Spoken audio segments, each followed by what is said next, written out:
اللہ رب العزت نے فرمایا کہ اے محبوب ہم نے آپ کو رحمت بنا کر بلکہ سراپا رحمت بنا کر بھیجا ہے۔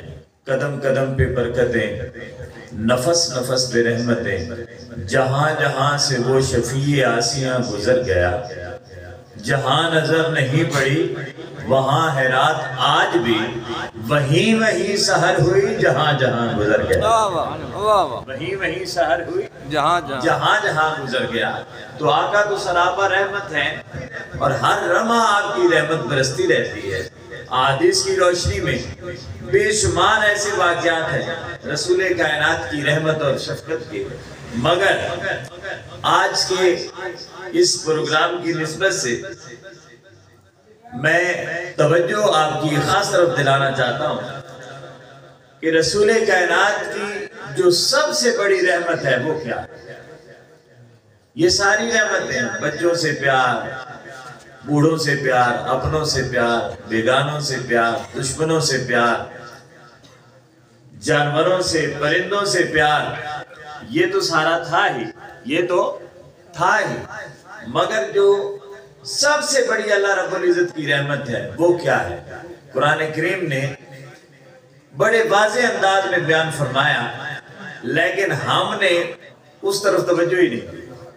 حالانکہ وہ آیت ہم ہر وقت پڑھتے رہتے ہیں، ہر وقت پڑھتے رہتے ہیں، لیکن ہماری توجہ اس نقطے کی طرف گئی کبھی نہیں کہ یہ جو آیت ہے یہ ہمیں یہ بتا رہی ہے کہ آقا کی سب سے بڑی نعمت تو میں ہوں، سب سے بڑی رحمت تو میں ہوں، اور وہ کیا ہے؟ لَقَدْ كَانَ لَكُمْ فِي رَسُولِ اللَّهِ أُسْوَةٌ حَسَنَةٌ، کہ بے شک تمہارے لیے رسول کائنات کی زندگی بہترین نمونہ ہے، زندگی بہترین نمونہ ہے۔ اب آپ حیران ہوں گے کہ اس میں کہاں رحمت آ گئی، اس میں کہاں رحمت آ گئی؟ یہ سراپا رحمت ہے، اور رسول کی رحمت کا سب سے بڑا اظہار رسول کا اسوہ حسنہ ہے، حضور کا اسوہ حسنہ ہے۔ اب اسوہ حسنہ ہمارے لیے رحمت کیسے ہے؟ کیسے ہمارے لیے رحمت ہے؟ اب ایک طرف جھوٹ کو رکھے، ایک طرف سچ کو رکھے۔ رسول کائنات نے، قرآن و حدیث نے جھوٹ سے منع فرمایا، اور سچ بولنا میرے مصطفیٰ کی عادت ہے، سچ بولنا میرے مصطفیٰ کی عادت ہے۔ اب آپ سچ بولیں گے، ذرا غور کریں، ایک لمحہ آپ نے جھوٹ بولا، اس وقت رب کی کیسی توجہ تھی آپ کی طرف، اور جب آپ نے سچ بولا ہوگا تو رب کی عنایات کیسی برستی ہوگی؟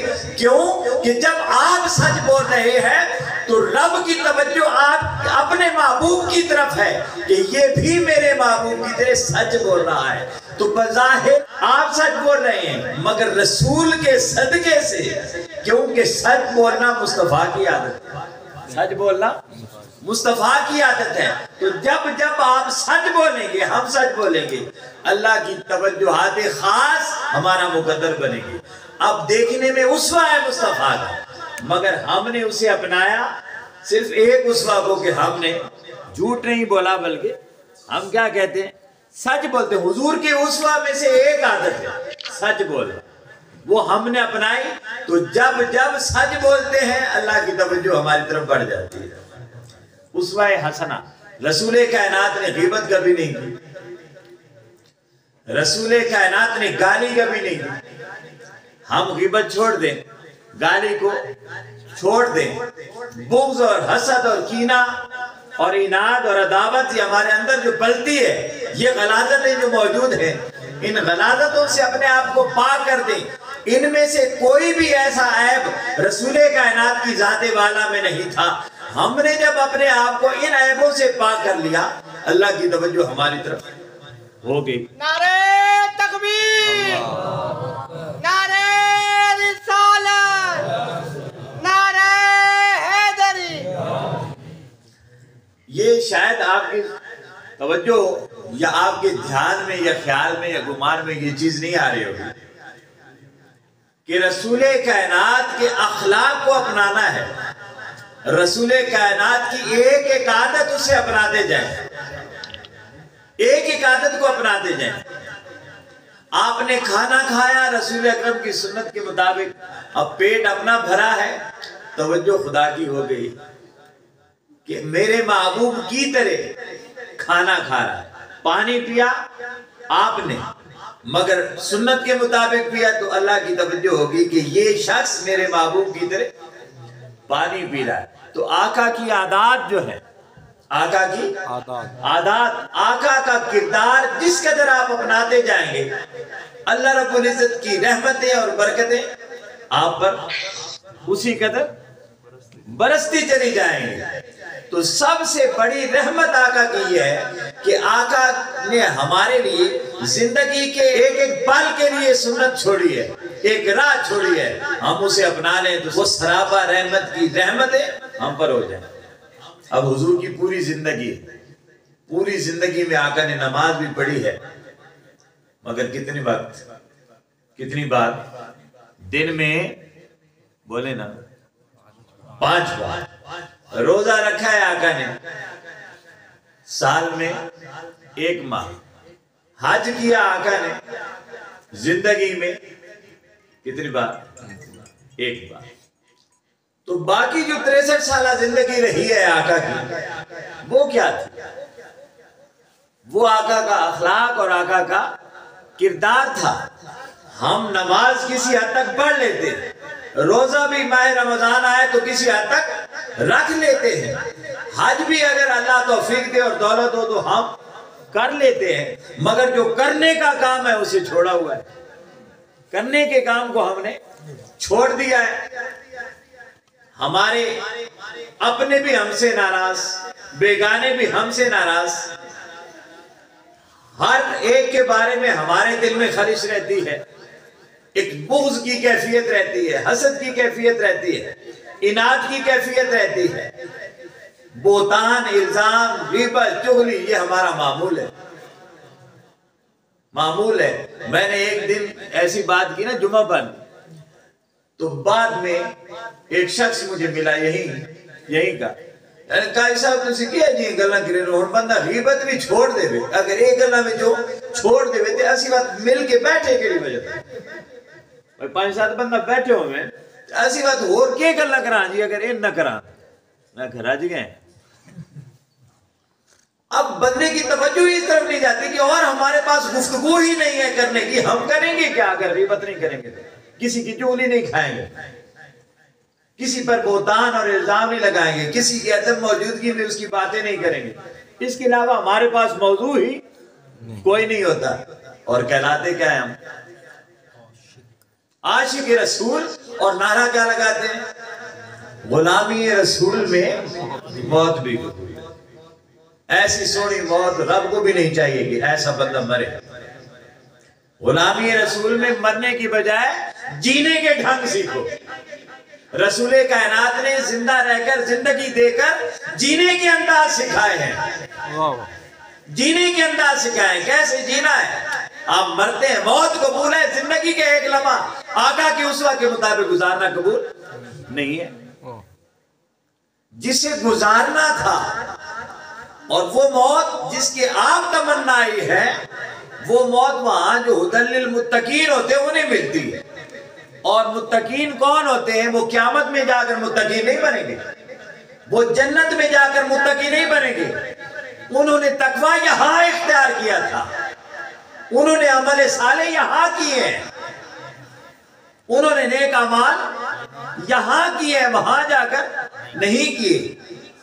تو آپ اپنی دنیا کو سنواریں گے تو آخرت بنے گی۔ اب قرآن کی آیت ہے اور ہم صبح و شام پڑھتے ہیں جب دعا مانگتے ہیں، کیا کہتے ہیں؟ ربنا آتنا فی الدنیا حسنہ وفی الآخرۃ حسنہ۔ ہم ایسے کیوں نہیں کہتے ربنا آتنا فی الآخرۃ حسنہ وفی الدنیا حسنہ؟ ایسے کیوں نہیں کہتے؟ آخرت کے اچھے ہونے کا ہمیں گمان ہے کہ ہم بخشے جائیں گے۔ بخشے تب جائیں گے جب اعمال بخشش کے لائق ہوں گے۔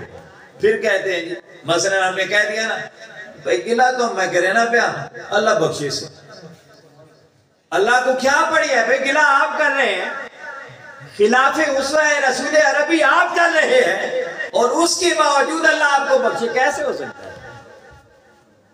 وہ جی اسا بہانا چاہیے نہ ہو نکا جڑا عمل بھی تاکہ دبا کے چھڑے نہ بس تسی وہ نکا جڑا سمجھے نہیں لگا ہے نکا جڑا رسول کائنات اب نماز کب فرض ہوئی ہے جی نبوت کے 10ویں سال فرض ہوئی ہے تو 10 سال صحابہ کرام کیا کرتے رہے 10 سال صرف رسول کائنات کو دیکھنا محبت کرنا اور رسول جیسے کرتے تھے ویسے کرتے تھے 10 سال پہلے یہ پریکٹس کرائی ہے کہ تم نے اپنی زندگیوں کو مصطفیٰ کی زندگی کے تابع کر دینا ہے جب بندہ اس تابع ہوا ہے تو پھر کہا ہے اب نماز پڑھو اب نماز ہوگی ہم نماز پہلے پڑھتے ہیں مسجد میں ساتھ اگر ہمارے کوئی کھڑا ہو جائے تو جو ہمارے اندر وہ جو بھامڑ مرتا ہے وہ دوزخ کی آگ سے بھی زیادہ بڑگیلا ہوتا ہے جو ہمارے ساتھ کرنا کھڑا ہوتا ہے اور ہم اگر صف میں کھڑے ہو ہم میں سے 99% لوگ ایسے ہیں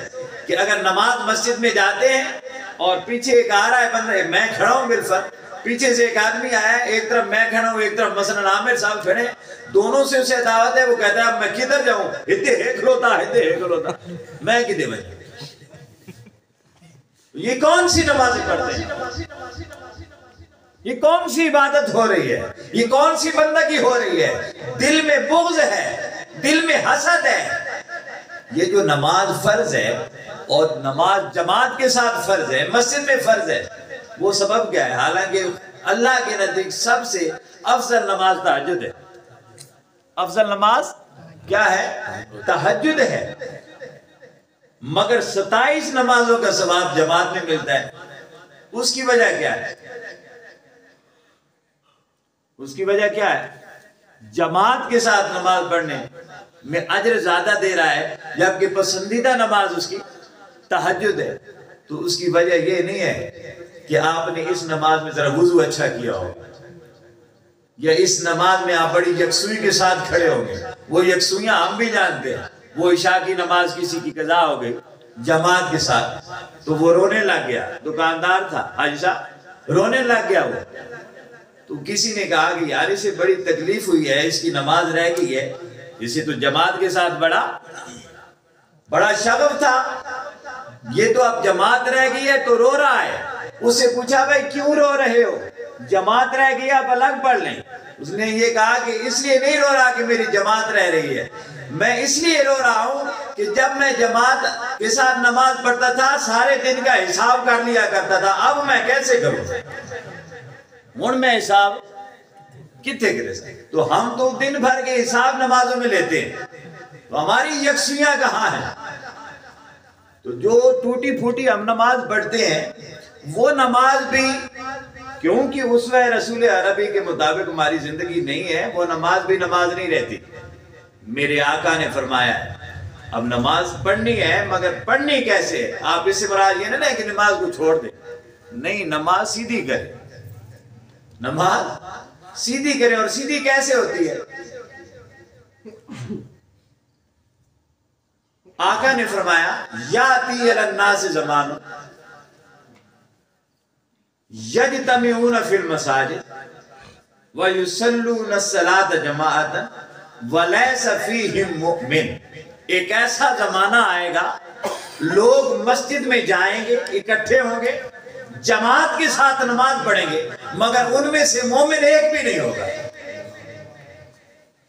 یہ حدیث ہے میرے الفاظ نہیں ہے اب ذرا ہم اپنے گریبانوں میں جائیں گے اور پھر دیکھیں کہ کیا ہم مومن ہیں راستے میں آتے جاتے کتنے گلے کرتے ہیں کتنی بدنگاہی ہوتی ہے بدنگاہی کو تو آپ خیر تصور ہی نہ کریں میں نے اپنی آنکھوں سے سفید داڑھی والوں کو عورت گزرے تو ایسے آنے پھاڑ پھاڑ کر دیکھتے دیکھا ہے کہ جیسے انہیں ایسے بے خود اور مست ہوتے ہیں کہ پتہ نہیں وہ کہاں کھڑے ہیں انہیں یہ احساس بھی نہیں ہوتا کہ کوئی ہمیں دیکھ رہا ہے ہماری غیرتیں اس حد تک گر چکی اور نماز کے عالم میں ہماری کیا کیفیت ہوتی ہے تو یہ جو رسول کائنات کو سراپا رحمت بنا کر اللہ رب العزت نے بھیجا ہے پھر پورا اسوہ دے کر بھیجا ہے اب جس نے اسے وہ اپنانا ہے اس نے پار چلا جانا ہے پار اترنا ہے تو دوستان دی مکار یہ صرف تھوڑی سی توجہ آپ کی اس ماہ میلاد مصطفیٰ کے حوالے سے اور اس شاندار پروگرام کی نسبت سے میں یہ سمجھانا چاہتا ہوں اور کوشش کر رہا ہوں، اللہ کرے ہم سب سمجھ جائیں کہ یہ میلاد ہم منا رہے ہیں، منانا ہے، منانا چاہیے، مگر اسے اپنائیں بھی سے، یہ پہلے بات ہو رہی ہے، اسے اپنائیں بھی سے، اپنی زندگیوں پر اپنائیں۔ اور اپنانے میں دو طرح کی چیزیں، ایک عبادات ہیں اور ایک معاملات ہیں۔ آپ اکثر سنتے رہتے ہیں ایک حقوق اللہ ہوتے ہیں اور ایک حقوق عباد ہوتے ہیں۔ حقوق اللہ اللہ کے حقوق ہے، وہ ہم ٹوٹے پوٹے کر لیتے ہیں، مگر حقوق العباد کی طرف ہماری توجہ نہیں ہوتی۔ اللہ رب العزت نے فرمایا نا لیس البر ان تولوا وجوہکم قبل المشرق والمغرب ولکن البر من آمن باللہ والملائکۃ والکتاب والنبیین وآتى المال على حبه ذوی القربى والیتامى والمساکین، کہ مشرق اور مغرب میں منہ کرنے سے اللہ نہیں ملتا۔ اللہ کیوں ملتا ہے؟ فرمایا آمن باللہ، اس پر ایمان لائیں اور قیامت پر ایمان لائیں، اور پھر کیا کریں؟ وآتى المال على حبه ذوی القربى والیتامى والمساکین، اللہ ملے گا۔ اللہ سے محبت کا تقاضا یہ ہے کہ اپنا مال یتیموں، مسکینوں اور رشتہ داروں پر خرچ کرو، اور ہم سانپ بن کر بیٹھے ہوتے ہیں۔ تو دوستان وقار، یہ ہمیں اپنے احوال کو اور اپنے معاملات کو درست کرنا ہوگا، اپنے معاملات کو درست کرنا ہوگا اور مخلص بننا ہوگا، اپنے ساتھ بھی اور دوسروں کے ساتھ بھی۔ اور اپنے اندر کی یہ جو غلاظتیں ہیں، ہم کیونکہ اب تو کنویں کا وہ نہیں رہا، دور نہیں رہا، تو جب کنویں ہوتے تھے اور وہاں کوئی کتا وغیرہ گر جاتا تھا تو اسے پاک کرنے کا طریقہ کیا ہوتا تھا؟ کوئی یاد ہے؟ کیا نکالتے تھے؟ پانی نکالنے سے کیا کنواں پاک ہو جاتا ہے؟ کوئی یاد نہیں ہے کہ کون گھٹینے ہیں، پہلے کتا گھٹینے ہیں، بعد پانی گھٹینے ہیں۔ اب ہماری عادت یہ ہے کہ پانی نکالتے ہیں، کتا نہیں نکالتے، کتا وہیں کا وہیں پڑا ہے۔ تو یہ جو سجدے ہیں یہ صرف آپ نے پانی نکالا ہے کنویں سے، کتا نہیں نکالا آپ نے کنویں سے۔ یہ سجدے تب پورے ہوں گے جب اندر سے کتا نکلے گا۔ کلمہ کیا ہے؟ لا الہ الا اللہ، پہلے کتا نکالیں گے پھر یہ پاکیزگی دل میں آتی ہے۔ اور یہ کتے ہمارے اندر ایک آدھ نہیں ہے، بے شمار کتے۔ دوستان جی وقار، اللہ ہمیں اپنی غلاظتوں کو پاک کرنے کی توفیق عطا فرمائے، اپنے اندر کی غلاظتوں کو پاک کرنے کی توفیق عطا فرمائے، اور وہ اسوہ اپنانے کی توفیق عطا فرمائے جو رسول کائنات کا تھا۔ اب صرف دیکھیں، ایک دن کیا حضور نے واحد ہو خدا، پھر سارے یقین آپ دے لفظات دے مک گئے۔ ایک دن کیا حضور نے واحد ہو خدا، پھر سارے یقین آپ دے لفظات دے مک گئے۔ وہ جو 360 بت لے کر وہیں بیٹھے تھے، خانہ کعبہ میں رکھی ہوئی تھے، اور ہزاروں بت وہاں تھے اس جگہ، اور ہزاروں بتوں کی پوجا کرنے والے تھے۔ رسول کائنات نے کہا هو اللہ احد، وہ ایک ہے اور وہ نظر بھی نہیں آتا۔ یہ بت نظر بھی آتے تھے۔ وہ کیا چیز تھی جس نے انہیں بھی بن دیکھے خدا کو ماننے پر مجبور کر دیا؟ خدا کو دیکھنے والے جو لوگ تھے وہ اس خدا کو ماننے لگے جو نظر بھی نہیں آتا۔ تو وہ کیا تھا؟ وہ کیا تھا؟ وہ دو وصف تھے، اور دو وصف اوصاف میں سے بھی ایک وصف جو تھا، جو بیس بنا ہے رسول کائنات پر ایمان لانے کی، وہ کیا تھا جی؟ آپ صادق تھے، آپ صادق ہیں، امین بھی ہیں اور صادق بھی ہیں۔ تو جب آقا نے کہا پڑھو کلمہ، اگر میں کہوں کہ پہاڑی کے پیچھے کوئی آ رہا ہے جو آپ پر حملہ کرنے والا ہے، تو انہوں نے کہا مانیں گے۔ کیوں؟ کہ آپ صادق ہیں، کیونکہ آپ صادق ہیں۔ تو آپ نے کلمہ پڑھایا، اور پڑھنے والے جن کے مقدم میں تھا انہوں نے پڑھ لیا، مگر وصف کس وصف کے تحت پڑھا؟ آپ کی سچائی کی وجہ سے، آپ کی سچائی کی وجہ سے۔ تو آج ہم میں اگر وہ ایک وصف آ جائے تو ہمارے اندر کے کتنے کفر ہیں جو مر سکتے ہیں، اندر کے کتنے کفر ہیں جو مر سکتے ہیں۔ تو دوستو توجہ مجھے بھی اور آپ کو بھی اس طرف دینی چاہیے کہ ہماری جو زندگی کے لمحات گزر رہے ہیں، ہمارے جو معاملات ہیں ان معاملات کو درست کریں، ہمارے جو اندر کی خباثت ہے ان خباثتوں کو اپنے اندر سے نکالیں، دلوں کو پاک کریں، اپنے دلوں کو پاک، اپنی سوچوں کو پاک کریں، نگاہوں کو پاک کریں۔ آپ میرے لیے دعا کریں، میں آپ کے لیے دعا کرتا ہوں اللہ رب العزت ان مبارک ساعتوں کے جو فیض ہمیں پاکیزگی عطا فرمائے، نگاہوں کی پاکیزگی عطا فرمائے، سماعتوں کی پاکیزگی عطا فرمائے، وساوس اور خیالات کی پاکیزگی عطا فرمائے، زبان کی پاکیزگی عطا فرمائے۔ پھر ہم کہہ سکتے ہیں کہ اب جب زندگی رسول کائنات کے اسوہ کے مطابق گزرنے لگ جائے تو اب ہم حق رکھتے ہیں کہ کہیں غلامی رسول میں موت بھی قبول ہے۔ تو اللہ رب العزت آپ سب کا آنا، یہ ملنا بیٹھنا سننا سنانا اپنی بارگاہ میں سے شرف قبولیت عطا فرمائے۔